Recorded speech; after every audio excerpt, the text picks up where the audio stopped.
My family values brother destroyed my marriage's reputation to save his image, so I made sure his followers learned who he really was. My brother Mark was the golden success story of our family. Marriage coach, self-help author, host of a podcast called Rooted, with 200,000 subscribers who hung on his every word about commitment, sacrifice, and choosing your spouse every single day.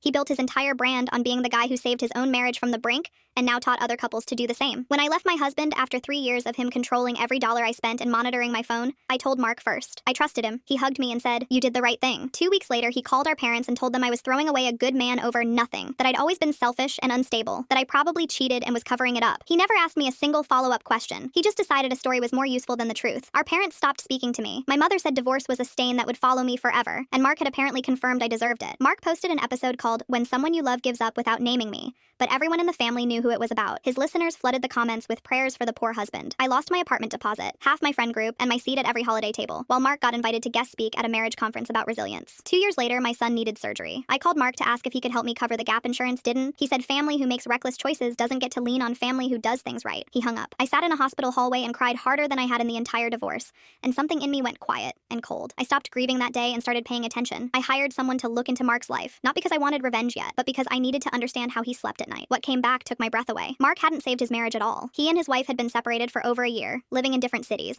and he was seeing at least 2 women he'd met through his own podcast's fan base, both of whom believed he was finally ready to leave for them specifically. There were texts, there were hotel receipts, there was a fan-run private Discord where he coached these women individually, while telling his public audience monogamy was sacred and non-negotiable. I didn't post anything right away. I made an account under a fake name and started engaging in his fan communities, quietly gathering screenshots people had already shared without realizing what they proved. I waited 8 months until his publisher announced he'd been chosen to keynote a national conference on marriages that last, introduced as living proof that commitment works. The morning of the keynote, I posted a single thread. No anger, no accusations, just documents. Screenshots, time-stamped and dated, side by side with his podcast quotes. His sermon on fidelity next to messages promising a woman named Jess he'd figure it out soon. His episode on radical honesty next to a message telling another woman not to mention their relationship publicly for the brand. His words about my divorce next to his own wife's public statement, posted months earlier and mostly ignored, that they'd been living apart since spring. By the time he walked on stage, the thread had 11,000 shares. I watched the live stream. Halfway through his opening line about showing up even when it's hard, a phone lit up in the front row, then another.